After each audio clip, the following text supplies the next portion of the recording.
Guiones y guionistas, capítulo 204. ¿De dónde sacan los guionistas de cómics sus ideas?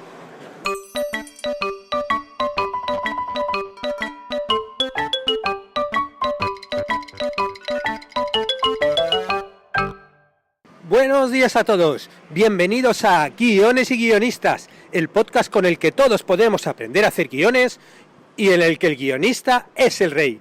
Cada semana salimos al aire con 2 programas donde vemos un nuevo elemento, técnica o herramienta para que sepáis más del cómico mundo de los guionistas y el visual arte de los guiones. Hoy tenemos un podcast especial, no sé si escucháis algo raro, pero es que estoy en la calle. Me estoy dirigiendo a Montevideo Comics, que es una convención anual dedicada al mundo de la historieta, la animación y actividades afines. En el encuentro hay numerosos stands donde autores firman sus creaciones, pero también hay conferencias, concursos de cosplay, proyecciones, juegos de rol, videojuegos. La idea es que, como va a haber muchos autores de cómic, a ver si puedo hablar con alguno y nos cuenta de dónde saca las ideas para sus cómics y cómo hace sus guiones.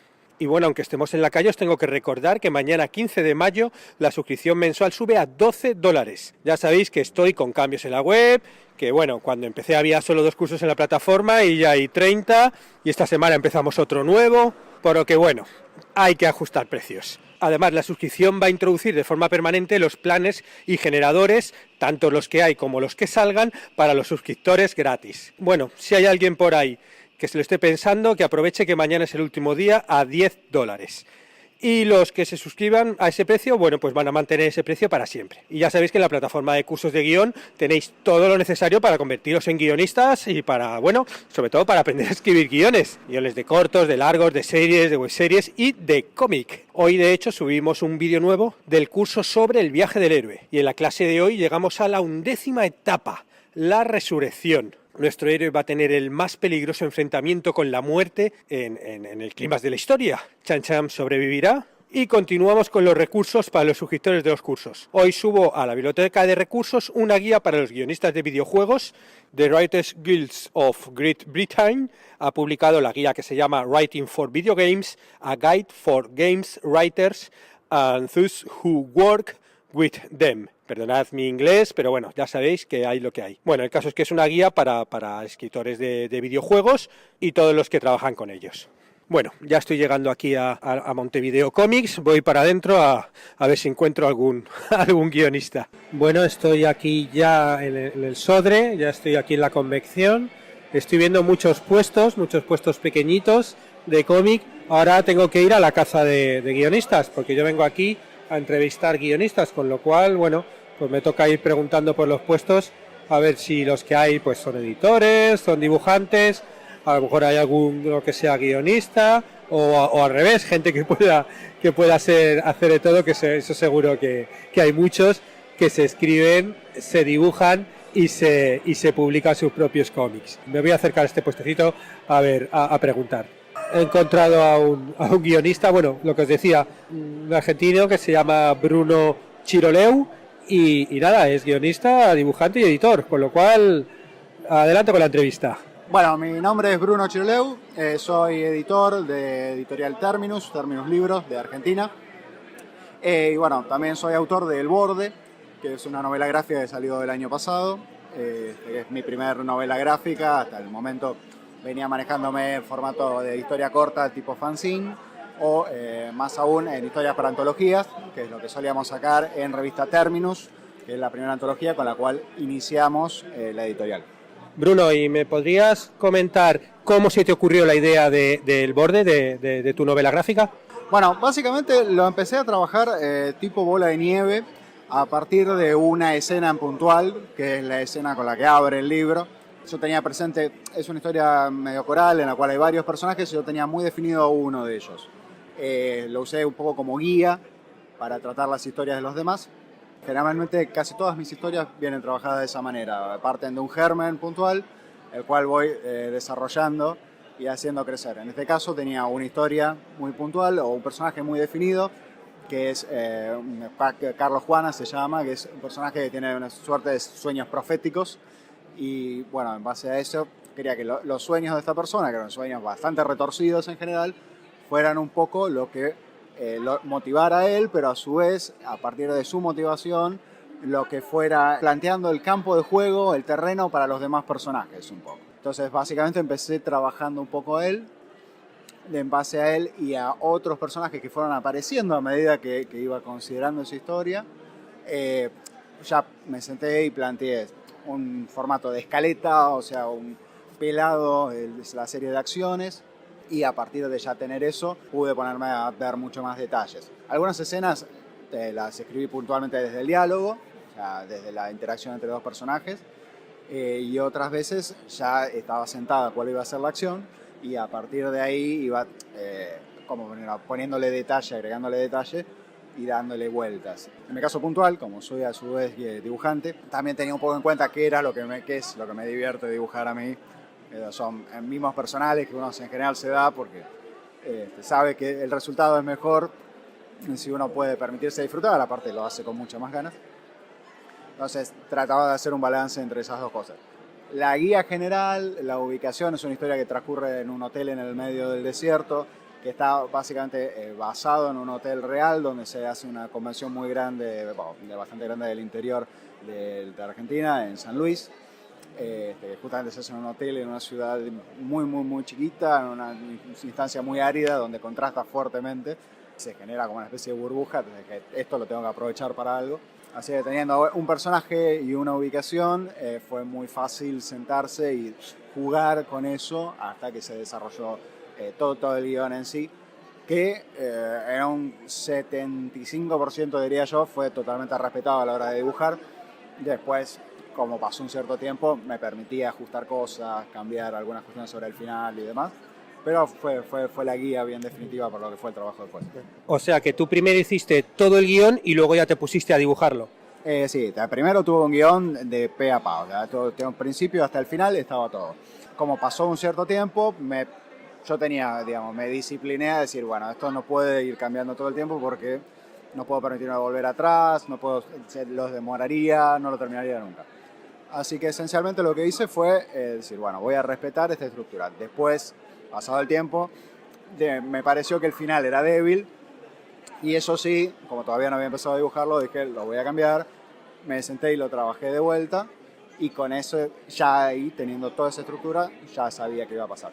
O sea, no es que lo iba haciendo sobre la marcha, no estaba trabajando día a día, escribiéndolo mientras lo dibujaba, estaba toda la estructura hecha con la posibilidad de corregir o de mejorarla, pero no de toquetearla por capricho, básicamente. Así que creo que justamente fue un cierto hallazgo, porque la verdad es que considero que mejoró muchísimo con el final más redondo que le pude dar, un final donde cierran mucho mejor las historias, las tramas atan entre sí, tiene mucho más significado simbólico de lo que tenía el original.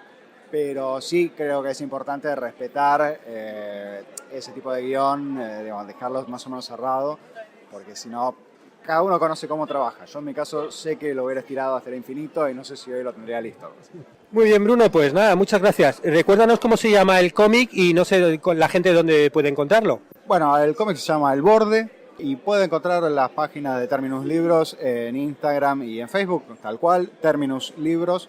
Y ahí pueden encontrar toda la información sobre dónde conseguir el libro, cómo contactarse con nosotros. Directamente va a poder contactarse conmigo ahí, o mi Facebook personal, Bruno Chiroleu, o Instagram personal, también con el mismo nombre, y ahí nos puede encontrar. Muy bien, pues muchas gracias, Bruno. Por favor, a vos. Bueno, mi nombre es Johnny Krenovich, yo soy guionista y editor en la editorial Libera la Bestia, que es una editorial argentina, y estamos acá en Montevideo Comics por segunda vez. ¿Qué cómics has traído? Algunos donde tú has escrito, ¿no? Exactamente, nosotros el año pasado ya habíamos presentado Iceberg y Manta, y el volumen 1 de Manta. Iceberg es un libro autoconclusivo, una historia que empieza y termina, pero que funciona como precuela, es la semillita que da inicio a Manta, que es una serie. Y este año trajimos la segunda parte de Manta, ya Manta Libro 2, que es un libro que salió de imprenta hace 2 días, así que lo estamos presentando por primera vez acá en Montevideo, sumado a Trespasser, que es un libro en el que ahí solo funciono como editor, un libro que se publicó originalmente en Estados Unidos por Alterna Comics y que nosotros trajimos la versión en español, publicamos la versión en español de ese libro. y el cómic Iceberg, el primero que escribisteis, ¿cómo se os ocurrió la idea? Bueno, la idea, ese cómic está coescrito con Martín Maceo. Los dos somos guionistas y editores, somos los dos al frente de la editorial. Y en realidad a Martín lo conozco hace un montón, estudiamos cine juntos, tuvimos productora en su momento, trabajábamos en el campo audiovisual. Y Iceberg es un guión que teníamos escrito hace casi 10 años. Y en realidad pasó el tiempo, dejamos de trabajar juntos en la productora, nos seguíamos juntando a tomar una cerveza y Iceberg era la historia que volvía. Había miles de historias que habíamos escrito, pero Iceberg era la que volvía y siempre entre cerveza y cerveza la mejorábamos y era la que nos motivaba. Entre charla y charla surge de ahí, ya se desprende Manta en esas charlas, ya con un estilo más cómic, porque Iceberg en un principio era una cosa que escribimos para hacerlo audiovisual. Y ya en esas charlas se desprende la idea de Manta y se empieza a tomar la forma de la historieta en sí. Bueno, en algún momento dijimos, ¿por qué no hacerlo? ¿No? Y empezamos a recorrer todo ese camino de buscar ilustradores y empezar a trabajar en los diseños de personajes. Y acá estamos.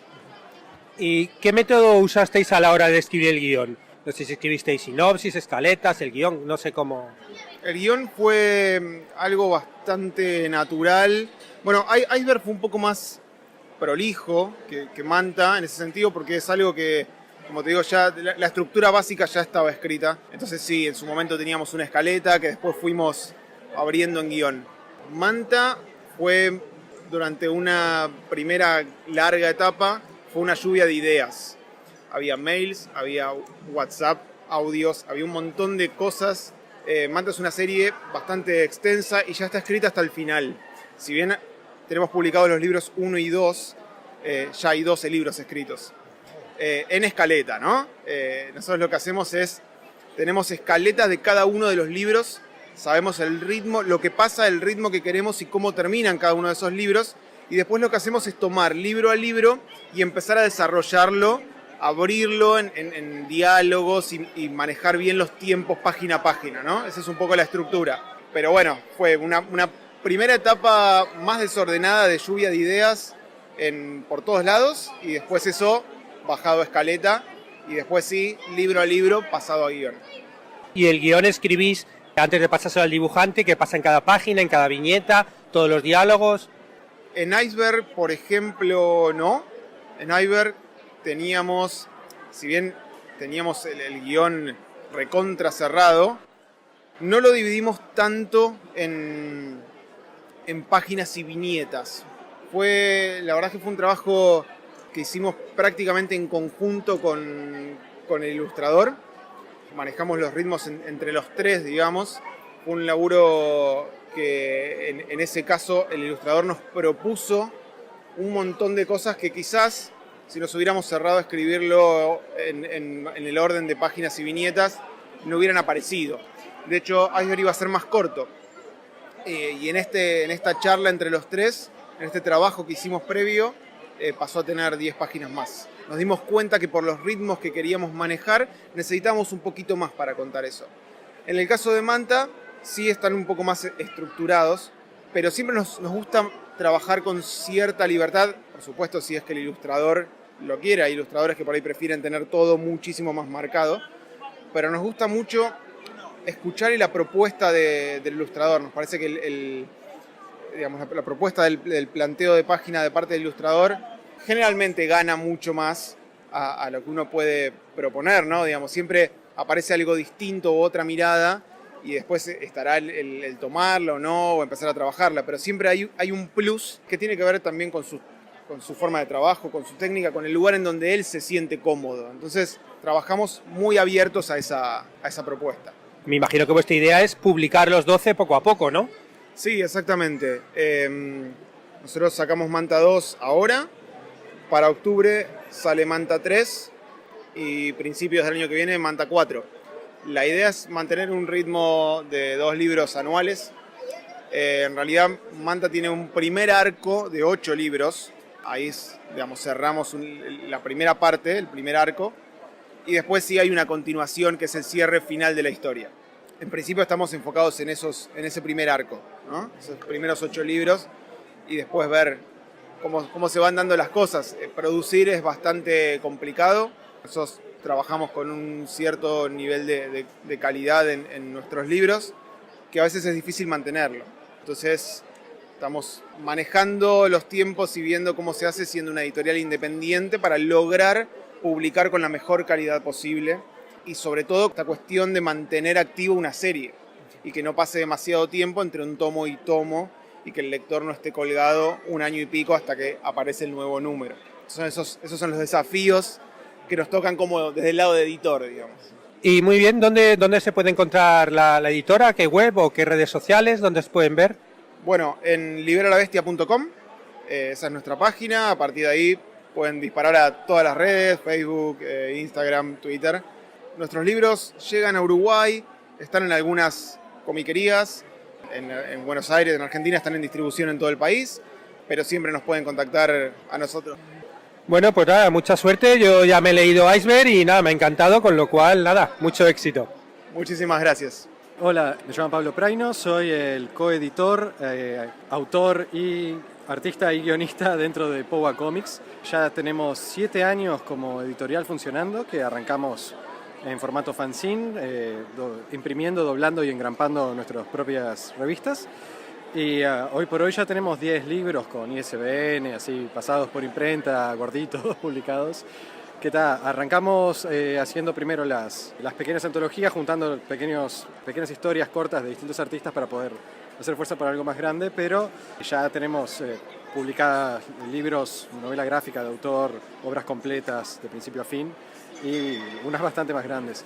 Por mi lado, la mayoría de mis trabajos son breves, siempre autoconclusivos, trato de no dejar la pelota picando demasiado, por un tema como consumidor y también como editor. Es complicado cuando le querés vender a alguien un libro y tiene el número 5 en la tapa y te falta el 2 justo, y entonces mejor no lo compro. Lo que sí estuve haciendo es que soy dibujante profesional y entonces hago mucha cosa por encargo, y entonces los proyectos personales normalmente, como no tienen un plazo tan marcado, van como quedando en el camino, siempre se van tirando un poco más para atrás, y siempre el trabajo urgente que viene, que no es exactamente el más creativo, es el que tiene que tomar prioridad. Lo que me pasó fue que empecé a hacer un pequeño universo de superhéroes que salió en parte de que de chicos, quiero dibujar al Hombre Araña y quiero dibujar a Superman y a Batman, y llegué a hacer eso en una capacidad oficial en un momento para unas tarjetas que eran oficiales de Marvel y DC, y el tema es que ahí empezaron porque yo dije, sería genial que el traje de Wolverine tuviera los colores marrones y el patrón ese de las rayas, pero ese patrón es del color azul y a mí me gusta el color marrón, y entonces dije, mezclo los dos. Y los de Marvel me dijeron, no, así no. Porque es como, tienen que cuidar mucho el tema del branding del personaje, cómo es el look, la marca registrada. Y entonces cuando quieren que dibujes a un personaje, tienes que dibujarlo como ellos dicen que es. Y entonces, haré mis propios superhéroes y los haré como quiera y los voy a mezclar como quiera. Y empecé a hacer cada vez más superhéroes que los iba acumulando. Uno que arrancó como un proyecto para una película. Entonces, por ejemplo, su diseño era mucho más realista, improvisado, se veía como alguien que improvisó un cosplay para ir a una convención y que terminaba siendo superhéroe. Y como dije, va a ser la primera película de superhéroes uruguayo, y salió Noctámbulo, donde estuve involucrado y colé el diseño en una tapa de cómic que hay dentro de la película de Noctámbulo, pero me quedé como con la sangre en el ojo de que este iba a ser el primer superhéroe uruguayo. Y como seguí con todo el tema del universo de superhéroes, que a veces lo pasaba a cortos animados que yo hacía, porque también tengo un estudio de animación, entonces, si quiero escribir algo, siempre tengo una forma de cómo convertirlo en algo. Y lo que me pasó fue que se empezaron a acumular superhéroes, y dije, ¿y si los meto a todos en el mismo lugar? Porque algo que pasa siempre es como cuando armás todo el cast, el famoso ensemble cast, como lo dicen en inglés, hay uno que te queda como de relleno siempre. Es como, y esta es la novia del personaje. Y es onda, ¿qué haces? Es la novia. Entonces, si no la tenés desarrollada y solamente la estás poniendo para llenar una función, te queda un personaje súper unidimensional y aparte es como, no es una historia tan rica. Y lo que me pasó es que de repente tenía un personaje que es una la personalidad de este personaje reda con la de este otro, la edad de este se complementa con la de este otro, y esta es como re paternal, entonces puede adoptar a esta otra, y de repente es como, llené todos como los lugares que tenía para contar la historia con personajes que tenían sus propias historias y se enriqueció mucho más. Entonces, en vez de hacer la historia esta con un montón de personajes blandos, era algo grande donde podía contar historias individuales de cada uno de ellos, pero cuando quería contar algo que tenía algo vinculado a la relación de un personaje con otro, lo podía hacer con otro personaje que tenía el mismo nivel de desarrollo que el otro que tenía.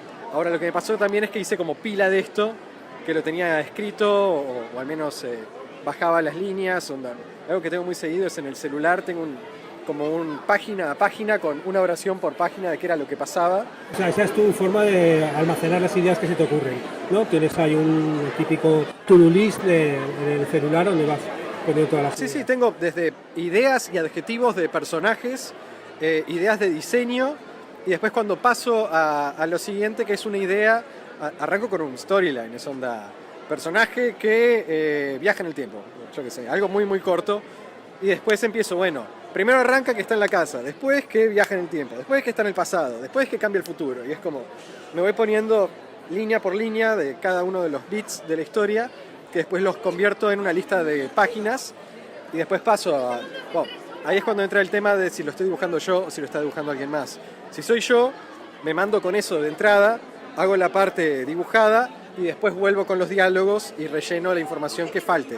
Que ese es un tema que tiene la historieta, que es, tenés tanto texto como imagen y tenés que elegir qué mostrar, qué contar y qué escribir. Y hay temas que solamente las podés transmitir con una caption box que está al costado, o una línea de diálogo, o un efecto sonoro.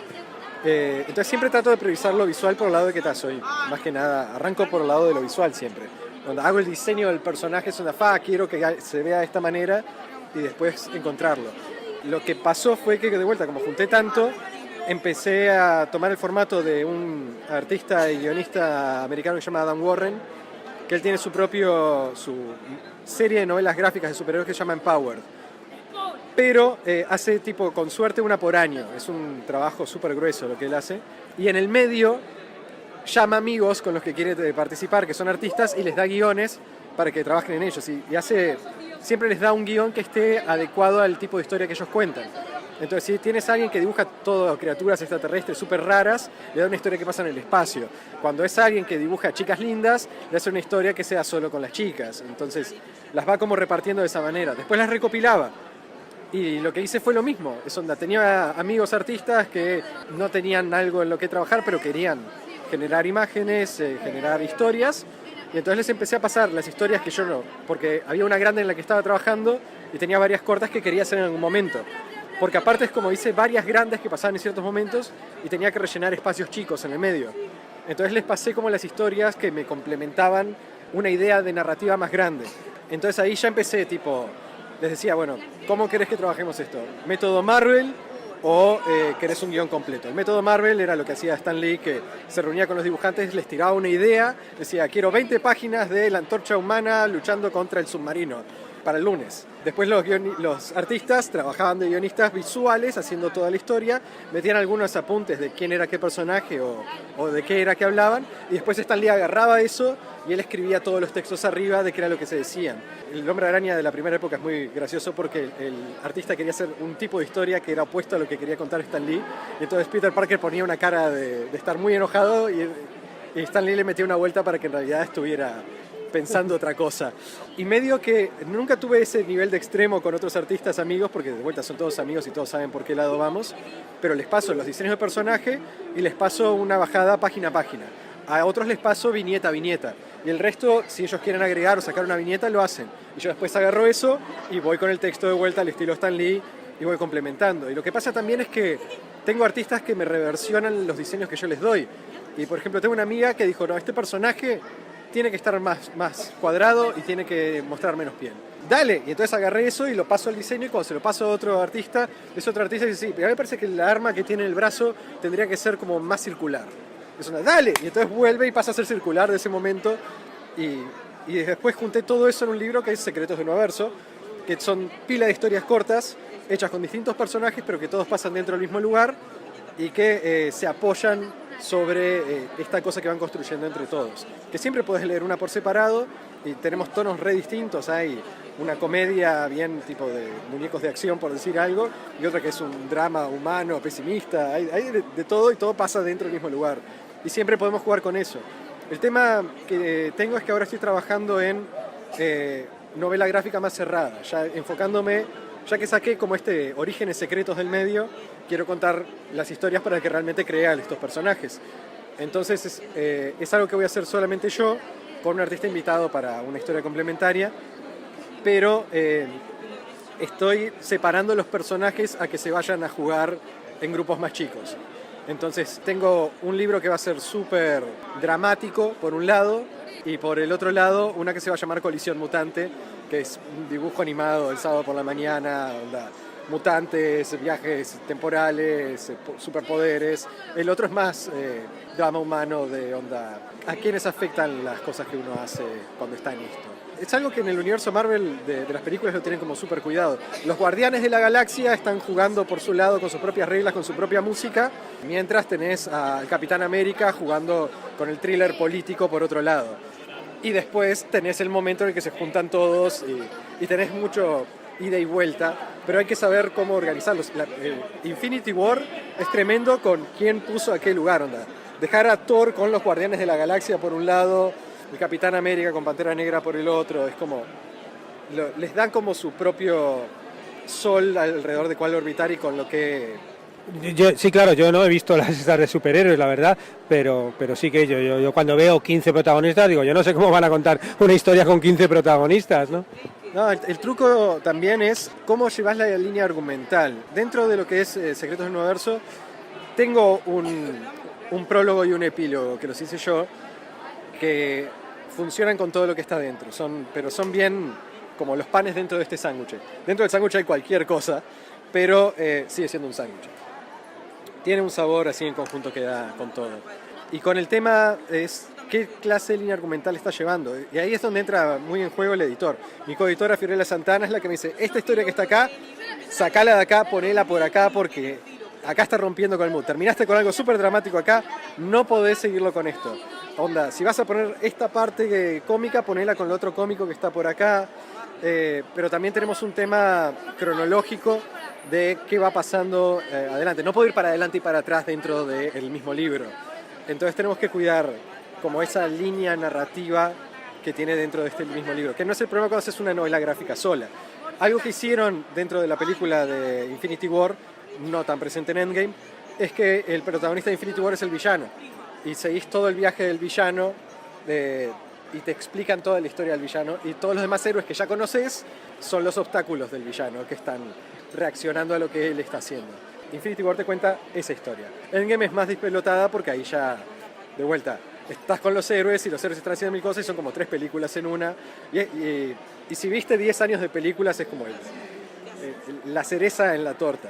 Si no, esa película sola, sobre todo si no viste la anterior, no vas a entender nada. Es uno de los motivos por los que no la he visto todavía, porque digo, tengo que verla, al fin y al cabo, no sé, una película así hay que verla, no puedes estar hablando de guión sin verla, pero claro, digo, es que no me voy a enterar de nada.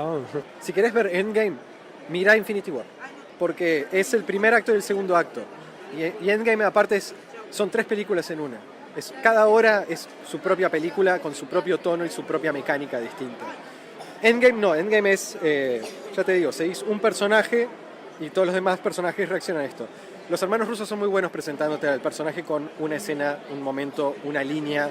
Entonces es como que te da la idea de quién es cada personaje que aparece.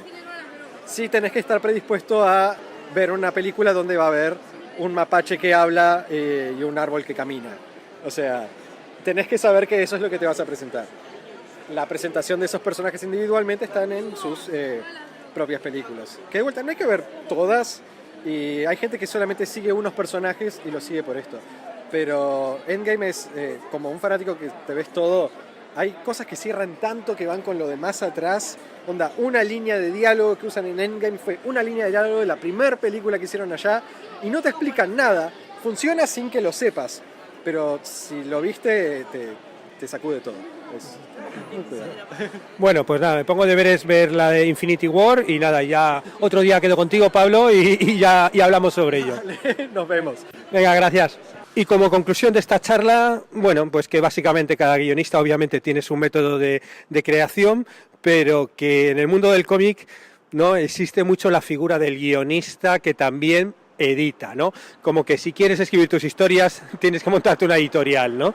Incluso muchos de ellos también, además de escribir, también pintan. Bueno, y así terminamos el podcast. Si os ha gustado, como siempre, agradecería comentarios y valoraciones en iTunes, iVoox, YouTube o Spotify, o que compartáis este podcast por redes sociales. Y, por supuesto, muchas gracias, como siempre digo, a los que os suscribís a los cursos de guión o contratáis las consultorías y mentorías que ayudáis a que este podcast salga todas las semanas. Estaremos juntos los martes y jueves con nuevas técnicas, estrategias y análisis para que aprendamos entre todos a ser mejores guionistas. ¡Hasta pronto!